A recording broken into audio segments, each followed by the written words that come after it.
हाँ बच्चों, philosophical foundations of education के थर्ड यूनिट में आइडियलिज्म और प्लेटो, ये हम पहले आपको इसका विस्तार पूर्वक वर्णन कर चुके हैं।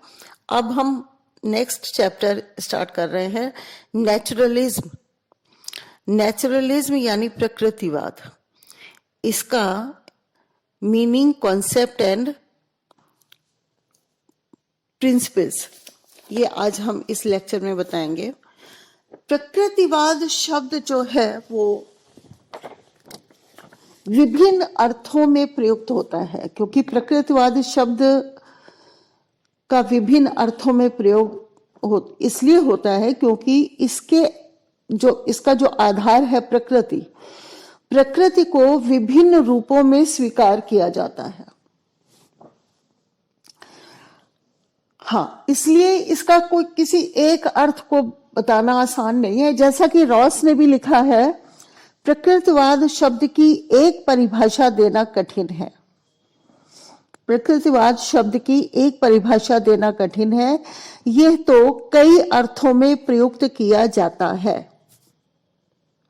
सामान्य रूप में हम कह सकते हैं कि प्रकृतिवाद दर्शन की वो विचारधारा है।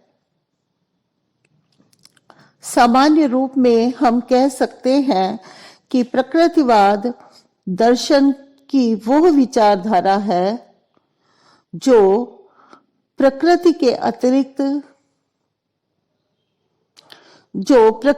अतिरिक्त किसी अन्य तथ्य को यथार्थ नहीं मानती,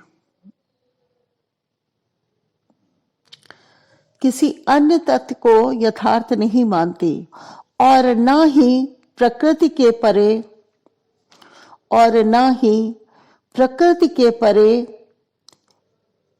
एवं इंद्रिय अनुभव के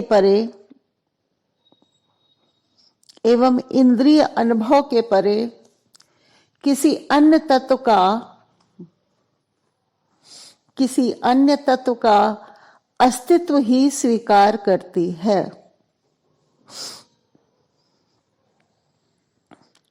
फिर से देख लीजिए, रॉस के अनुसार प्रकृतिवाद शब्द की एक परिभाषा देना कठिन है। यह तो कई अर्थों में प्रयुक्त किया जाता है।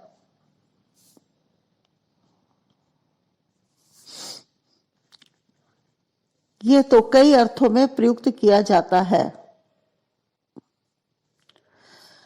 सामान्य रूप में हम कह सकते हैं कि प्रकृतिवाद दर्शन की वो विचारधारा है। प्रकृतिवाद दर्शन की वो विचारधारा है जो प्रकृति के अतिरिक्त किसी अन्य तथ्य को यथार्थ नहीं मानती, और न ही प्रकृति के परे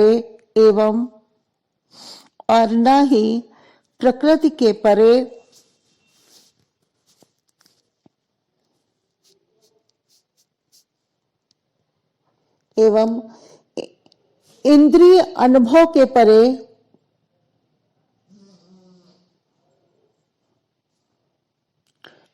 किसी अन्य तत्व का अस्तित्व ही स्वीकार करती है।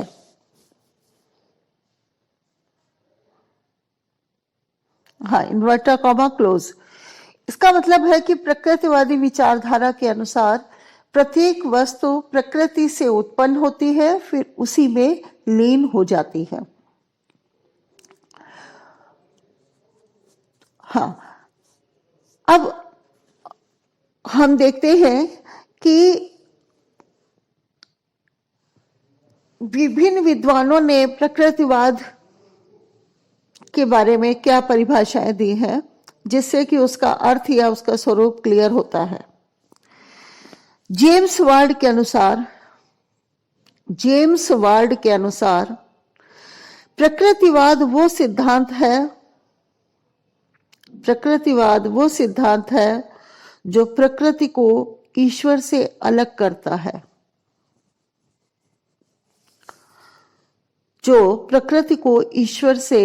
करता है, और आत्मा को पदार्थ या भौतिक तत्व के ही अधीन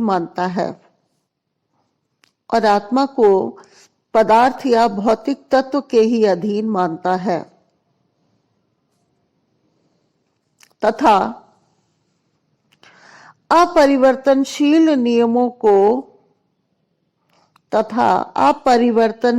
नियमों को सर्वोच्च मानता है। फिर से सुन लीजिए, प्रकृतिवाद वो सिद्धांत है जो प्रकृति को ईश्वर से अलग करता है और आत्मा को पदार्थ या भौतिक तत्व के ही अधीन मानता है, तथा अपरिवर्तनशील नियमों को सर्वोच्च मानता है। हाँ, यानी प्रकृतिवाद में इसका मतलब ये हुआ कि प्रकृतिवाद में ईश्वर को नहीं माना जाता, और वो कहते हैं आत्मा जो है वो ईश्वर का अंश नहीं है, बल्कि वो पदार्थ ही है एक तरह से, और भौतिक तत्व के ही अधीन वो आत्मा को मानता है, और ऐसे नियम जो परिवर्तित ना किए जा सके उन नियमों को सर्वोच्च मानता है। हाँ, तो ये तो जेम्स वार्ड ने दी परिभाषा, और दूसरी परिभाषा है जॉयस की इस इंग्लिश उसमें देख लीजिए, JOYCE, स्पेलिंग सुन लीजिए, JOYCE। इन्होंने लिखा है, प्रकृतिवाद वो विचारधारा है जिसकी प्रमुख विशेषता आध्यात्मिकता को अस्वीकार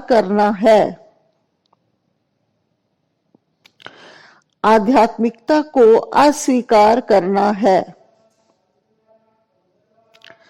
अथवा प्रकृति एवं मनुष्य के दार्शनिक चिंतन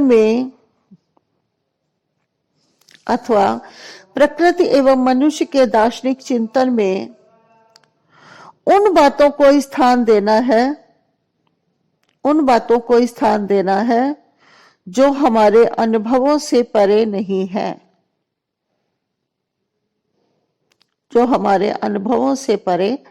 है।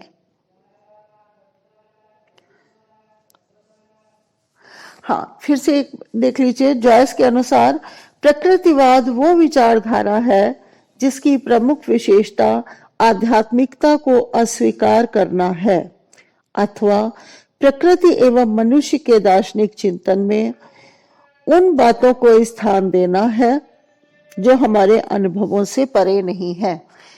इन्होंने दो बातों पर बल दिया है। एक तो पहले भी यही बताया कि आध्यात्मिकता की ओर प्रकृतिवाद का झुकाव बिल्कुल नहीं है, और ये उन बातों को स्थान देता है जो हम अनुभव प्राप्त कर ले, हम अपनी इंद्रियों से अनुभव प्राप्त कर ले, वही ठीक है। उसके अलावा कुछ भी जिसका हम अपनी इंद्रियों से अनुभव नहीं प्राप्त कर सकते, उनको उन्होंने कोई भी महत्व नहीं दिया। तीसरी और एक परिभाषा देख लीजिए, थॉमस और लैंग ने लिखा है, प्रकृतिवाद आदर्शवाद के विपरीत मस्तिष्क को पदार्थ के अधीन मानता है। प्रकृतिवाद आदर्शवाद के विपरीत मस्तिष्क को पदार्थ के अधीन मानता है और ये विश्वास करता है और ये विश्वास करता है कि अंतिम वास्तविकता भौतिक है, आध्यात्मिक नहीं। अंतिम वास्तविकता भौतिक है, आध्यात्मिक नहीं। फिर से एक बार हम रिपीट कर रहे हैं। थॉमस और लैंग के अनुसार, थॉमस THOMAS, थॉमस, और लैंग LANG, लैंग, प्रकृतिवाद आदर्शवाद के विपरीत मस्तिष्क को पदार्थ के अधीन मानता है और ये विश्वास करता है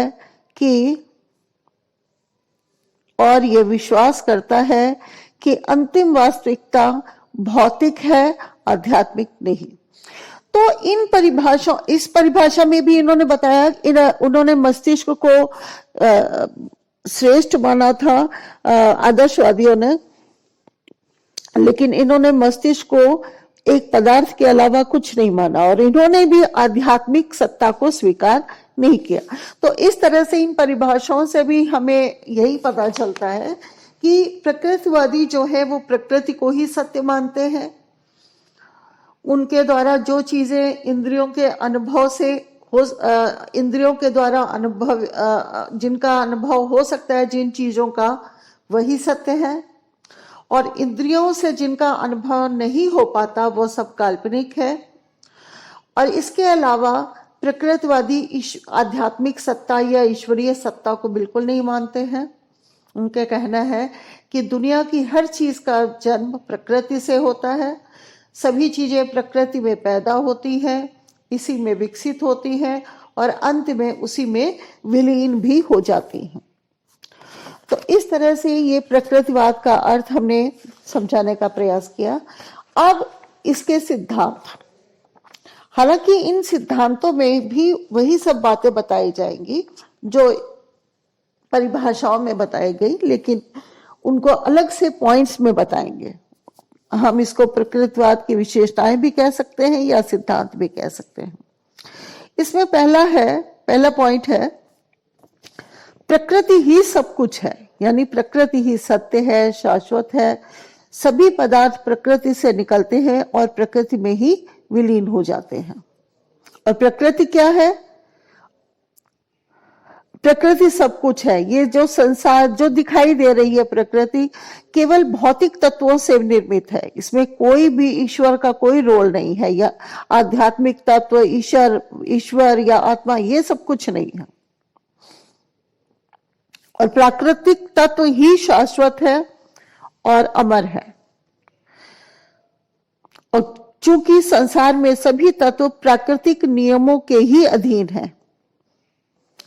नेक्स्ट है, मस्तिष्क दिमाग की क्रिया है, जबकि आदर्शवादियों ने मस्तिष्क को ईश्वर का दैवी शक्ति माना था, लेकिन इन्होंने कहा कि जो मस्तिष्क है वो दिमाग की क्रिया है या उसका गुण है, और दिमाग जो है वो पदार्थ है और ये एक यंत्र के जैसे काम करता है, और जब इसकी गतिशीलता होती है तो वही एक तरह से मन या मस्तिष्क है। नेक्स्ट है, विज्ञान ही ज्ञान का प्रमुख स्रोत है। चूंकि प्रकृति के नियम शाश्वत है, वे कभी बदल नहीं सकते और इन नियमों के लिए विज्ञान की जरूरत पड़ती है, यानी विज्ञान के द्वारा ही प्रकृति के रहस्यों को जाना जा सकता है। नेक्स्ट है, चौथा पॉइंट है, इंद्रिय ज्ञान ही प्रमुख ज्ञान है, यानी इंद्रियों के माध्यम से जो हमें ज्ञान होता है वही श्रेष्ठ ज्ञान होता है। पांचवा जो सिद्धांत है, अलौकिकता में अविश्वास। अलौकिक चीजें जो एक संसार से संबंधित नहीं है, जैसे परमात्मा, दैवी प्रेरणा, स्वर्ग, भाग्य, आत्मा, इन सब चीजों में वो विश्वास नहीं करते। नेक्स्ट है, ये ब्रह्मांड एक प्राकृतिक रचना है। अब प्रकृतिवादियों ने उन्होंने कहा है कि संसार का जो कर्ता है और कारण है दोनों प्रकृति ही है, कोई ईश्वर नहीं है जिसने इसको बनाया है, और प्राकृतिक तत्वों के संयोग से ही पदार्थों की रचना हुई है। और जब प्राकृतिक तत्वों का विघटन हो जाएगा, यानी संयोग हट जाएगा, तो उसका अंत हो जाता है। और ये संयोग और विघटन की क्रिया भी कुछ निश्चित नियमों के अनुसार होती है, और जब ये बनती है या बिगड़ती है तो इसी को प्राकृतिक परिवर्तन कहा जाता है। नेक्स्ट है, ये भौतिक संसार ही सत्य है, इससे परे, ये भौतिक संसार ही सत्य है, इससे परे कोई आध्यात्मिक संसार नहीं है। ये तो हमने कई बार समझाया कि ये आध्यात्मिक जगत को कोई भी इंपॉर्टेंस नहीं देते, उसका अस्तित्व ही नहीं स्वीकार करते। 8वां पॉइंट है, आत्मा पदार्थ जन्य चेतन तत्व है। आत्मा जो है वो, आदर्शवादियों ने तो ये कहा था कि आत्मा परमात्मा की अंश है, लेकिन इन्होंने आत्मा को परमात्मा का अंश ना बताकर उन्होंने कहा ये आत्मा भी पदार्थ से उत्पन्न हुई है। जब पदार्थ, प्राणियों में जो प्राणी है, मनुष्य है, वो पदार्थ से बने हैं, प्रकृति से बने हैं, और प्राणियों में जब चेतन तत्व का विकास हो जाता है तो उसी में ही चेतन तत्व, उसी को ही आत्मा कहते हैं। यानी आत्मा परमात्मा की अंश ना होकर बल्कि शरीर रूपी पदार्थ में उत्पन्न हुई चेतनता है। और इस संबंध में प्रकृतिवाद का स्पष्टीकरण है कि प्रकृति के पदार्थ जो है वो परमाणुओं के संयोग से बनते हैं, और जो परमाणु है इलेक्ट्रॉन्स, प्रोटॉन्स और न्यूट्रॉन्स के संयोग से बनते हैं। और जब इन इलेक्ट्रॉन्स, प्रोटॉन्स और न्यूट्रॉन्स में क्रियाशीलता होती है तो जड़ में जीव चेतनता का विकास हो, जड़ में जीव और फिर जीव में चेतन का विकास हो जाता है। तो इस तरह से आत्मा की इन्होंने, आत्मा कैसे उत्पन्न होती है या आत्मा का अस्तित्व क्या है वो उन्होंने बताया है। नेक्स्ट पॉइंट इन्होंने बताया है,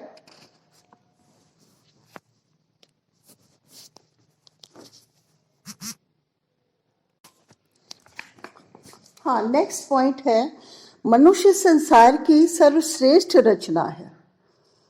हालांकि मनुष्य को इतनी इंपॉर्टेंस तो नहीं दी जितने की आदर्शवादियों ने दी। उन्होंने कहा जन्म से, मनुष्य को जन्म से पूर्ण माना उन्होंने, और इन्होंने कहा कि सर्वश्रेष्ठ रचना है, वो पदार्थ है, सर्वश्रेष्ठ पदार्थ है। जैसे 3 प्रकृतिवाद के रूप है। भौतिकवादी प्रकृतिवाद जो कहता है वो कहता है कि मनुष्य संसार का सर्वश्रेष्ठतम पदार्थ है। यंत्रवादी प्रकृतिवाद कहता है कि श्रेष्ठतम यंत्र है, और जीव विज्ञानवादी प्रकृतिवाद कहता है कि संसार का सर्वोत्तम पशु है, यानी श्रेष्ठ है, क्योंकि और सभी चीजों में, प्रकृति की जितनी भी रचना है उसमें मनुष्य जो है वो श्रेष्ठ पदार्थ है। नेक्स्ट, मानव विकास एक प्राकृतिक प्रक्रिया है। मानव विकास यानी जीव, जो प्रकृतिवादी है वो विकास के सिद्धांत में विश्वास करते हैं। यानी जो विकास है, मनुष्य का विकास निम्न प्राणी से उच्च प्राणी के रूप में हुआ। तो इस तरह से विकास एक प्राकृतिक क्रिया है, ना कि ये ईश्वर का अंश, जैसा कि आदर्शवादी मानते हैं। नेक्स्ट, मनुष्य जीवन का उद्देश्य सुखपूर्वक जीना है। अब वो चूंकि पारलौकिक जीवन में विश्वास नहीं करते, मोक्ष की प्राप्ति में विश्वास, जो कुछ भी है इस संसार में ही है, तो उन्होंने कहा कि जो हमें जीवन मिला है उसमें हम सब तरह का सुख प्राप्त करें। तो मनुष्य जीवन का उद्देश्य सुखपूर्वक जीना है। सुख मतलब सभी इंद्रियों की संतुष्टि, इस जीवन में जितने भी तरह के इंद्रियों को सुख मिल सके वो हमें प्राप्त करने हैं प्रकृतिवादियों के अनुसार। नेक्स्ट है, सुखपूर्वक जीवन के लिए प्राकृतिक जीवन उत्तम है। प्राकृतिक, हमें किसी भी तरह की सभ्यता संस्कृति के चक्कर में नहीं पड़ना, समाज के चक्कर में नहीं पड़ना, बल्कि प्राकृतिक जीवन जीना है। प्राकृतिक जो प्रकृति ही उत्तम है, यानी जो वो चाहता है अपने हिसाब से उसको जीना, जो उसको अच्छा लगे वो करे, जो नहीं अच्छा लगता उसको ना करे। तो इस तरह से प्राकृतिक जीवन है। किसी के स्वतंत्र रहकर उसे अपना स्वतंत्र जीवन व्यतीत करना है। हाँ, नेक्स्ट, समस्त आध्यात्मिक जगत काल्पनिक है, यानी इस जगत से परे जो कुछ भी है, या फिर इन इंद्रियों के अनुभव के परे जो कुछ भी है वो सब काल्पनिक है। तो इस तरह से प्रकृतिवाद में व्यक्ति को प्रकृति के समीप लाने का प्रयास किया जाता है। सभ्यता समाज के विकास से मनुष्य प्रकृति की सरलता और उसकी सादगी दूर हो जाती है और वो कृत्रिमता में फंस जाता है। हाँ, तो ये आज के लेक्चर में हमने प्रकृतिवाद का अर्थ और सिद्धांत या उसकी विशेषताएं स्पष्ट की हैं। Thank you.